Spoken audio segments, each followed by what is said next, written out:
All right, we're nearly there. I know you want to start typing away and making things happen, all right? But let's just, I don't want you to have bad impressions about AI just because you don't know how to use it properly yet. So, but let's carry on with your job. Now that you know that the logical side in coding is taken care of, no more worrying about it. Don't give it a second thought. The actual coding, it's not your problem. It's like when you're an architect in a company. The coders are there to do the coding. The coding is not your job. All right. They have to do their job and you do your job. All right. AI will do the coding. But what does the orchestrator?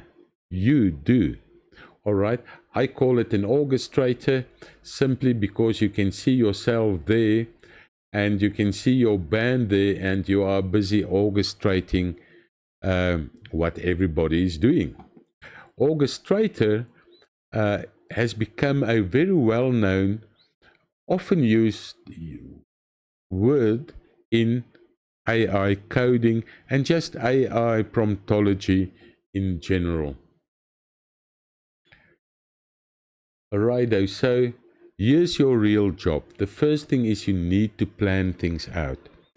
So this of course tells you you need to understand the technologies. You need to know what they are good for. You need to have experience in them. Else, what you're going to put in your plan. All right. You need to do the choosing. You need to say, create me 2 pages, 3 pages, or 10 graphics, and you choose the best one. All right. As an example, you can say, you know what, we're going to create a training platform, and you need to decide how is it going to look like.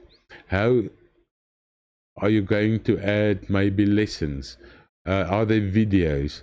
All these things you need to make the decision. You need to give AI direction. If it goes off direction or suggest things, like in a plan, it can go into all kinds of cool things. But are those cool things needed now? You've got a customer that wants something specific. Let's give him that specific thing first. We can always have a phase 2 and say, you know what, how about we add this to this application? It will make it so much better and useful. And then testing. Test. That's probably about 40% of where you're going to spend your time. You're going to test everything.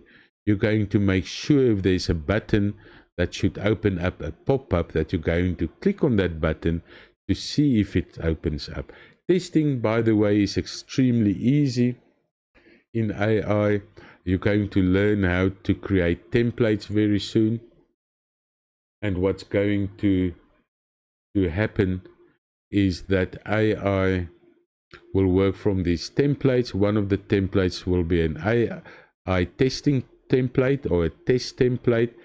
And after AI done things, it will create a test plan for you, and you and AI will go through this test plan step by step, where it tells you what to test.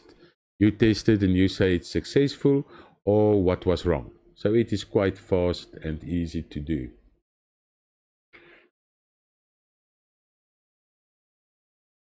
So you have a AI construction crew. The physical doingness is AI. That is your AI agents. And they build really extremely fast. Now, in 90 days, you will not just have a nice portfolio resume, it's going to be a powerful resume you're going to have. It includes things like predictive technology on how you predict customers will behave when you move a button to a different place.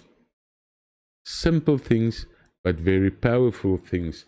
And this is the path of course, that developers normally take in 3 years to get to where you're going to be in 90 days. In 90 days, in 3 months. All right. So that is it. That is what you're going to do, right? So to get back to what your job is, you're going to plan, you're going to choose, you're going to direct, and you're going to test. Now, the planning part is the fun part, because this is really where your creativity comes to play. This is where your thinking out of the box happens. And you know what? You can ask AI many questions to say, come up with 5 unique ideas to take this application and make it extremely unique. It will come up with things for you, and these things give you ideas. And you can think further with those ideas outside the box by saying something like, you know what? I love this idea. How about we do this, and that? And it will come back. And I always try to please you, so you should always, especially if it's a business plan, to say, please don't try to please me. Give me the truth, even if it's going to hurt. You don't, but AI will always come back and say, oh, this is the best idea it ever heard. It had 1 million ideas today, and yours are now the one. So it tries to please you. But out of that, of course, you can get all kinds of information and make you start thinking out of the box from ideas, and especially in planning, that AI gave you. So we're going to spend a lot of time on all of this, but for now, that's it. Plan, you do the choosing, you do the direction, you do the testing. AI will do the rest. So thank you. I'll see you in the next lesson. And this is the lesson where I'm going to show you how to prompt properly, so you can then go back to these LLMs and start prompting properly, and then choose which ones you like the best. So I'll see you soon. Bye.